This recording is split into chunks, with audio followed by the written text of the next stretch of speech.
first time I had a chance to meet a whale and see a whale as whales see whales underwater was in 1977.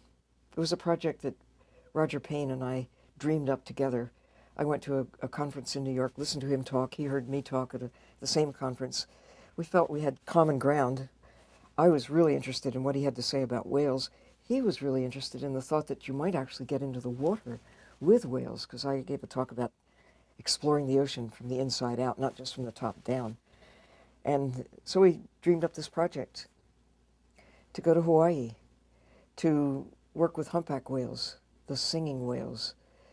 He and Katie Payne, his wife, had really been listening to whales from the surface, trying to imagine what it looked like when they do sing. Nobody knew. They hadn't been there to catch a singing whale in action and to try to correlate the sounds that they make with the behaviors that they have. So we put together this project, got the National Geographic and California Academy of Sciences, the New York Zoological Society, Survival Anglia Film Company, other supporters to weigh in to craft an expedition that would take a big piece of 1977, take us to Hawaii. We had a boat contributed, we had fuel contributed, we had Al Giddings got engaged as a filmmaker. We had Peter Tyak, a graduate student of Peter's and of Roger Payne's. And anyway, this big expedition started from a little conversation into a big deal. And the day came. It was the 13th of February, 1977, with Al Giddings, Chuck Nicklin, and one other guy who was handling the boat, in a little rubber boat, moving along, looking at a group of whales, 5 of them kind of cruising along, and we just tried to parallel them at a respectful distance. And then all at once, the whales decided they were going to come and check us out.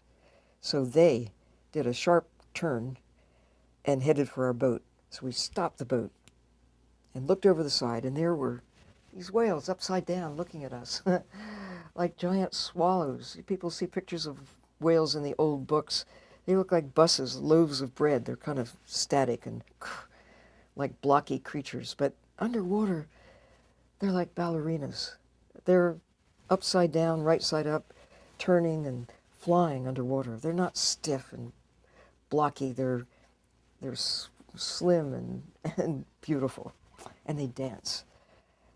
We had convinced all these supporters that what we really wanted to do is to get in the water with them, see the whales on their own terms, to listen to their sounds and correlate sound and behavior. And then came that moment when little tiny boat, little people, and big whales looking over the side. There was no book of etiquette that said this is what you're supposed to do when you meet a whale underwater. So there's that little hesitation, maybe 30 seconds, and then over the side. And here are these creatures. I mean, I weigh 115 pounds. And here are these creatures that weighed 40 tons. And, you know, I'm 5'3". They're 40 feet long. And what are you supposed to do? It was up to them. They came straight for us.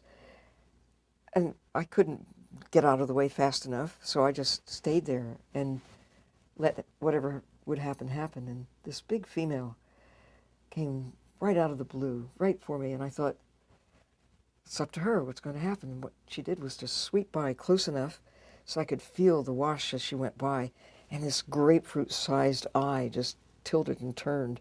I mean, she was checking me out. And then I saw her turn and go toward Al Giddings. Big fins, flippers, 15 feet long, with an edge of barnacles along the front of it, like, you know, sharp barnacles. If she had chosen to take a swipe at Al, he might not have survived it, and knowing that this was possible, there weren't any books to say otherwise, Chuck Nicklin and I started hooting underwater, whoa, whoa, you know, trying to warn Al that this whale was coming straight for him, because he was busy doing what filmmakers do. He was focused on that other whale over there. He didn't even see her coming. What happened just changed everything. As she approached, she did something remarkable. Instead of decapitating him, as she might have with her big fin, she just lifted it up over. She knew exactly where her body was. She had meant us no harm. she was just curious and did this sleek thing like that. And then I stopped worrying, and I started really engaging them, engaging myself in this get acquainted session that went on for 2.5 hours. They just kept circling around and coming at 5 whales. Turns out, we now know, the one female who first came toward me, at the time it was difficult to tell for sure who was a male, who was a female, but this was a big, rotund female, we determined, about to give birth. That's what those whales do when they come to Hawaii. They come to give birth. It's a nursery area. They stay there for a while until they leave to make the journey back up to, in this case, the Arctic waters for feeding. And the others are likely to have been males. The years of study that have followed suggest that what we're seeing is a chase. Males after a female, trying to engage her, and we were just a part, we were incidental to this. But we were wide-eyed incidental, and they were curious. They diverted enough from their other business to make us part of their business. And that's it. That's the thing. You go into the ocean, and if you just let things happen, you think you can script a scene about what you want to do. I want to go film sharks. Well, good luck. They'll do what they want to do. You are there as a witness, as a guest in a way. And I'm never disappointed. But I never try to make things happen according to some plan. Give it up. The plan is to go and be surprised.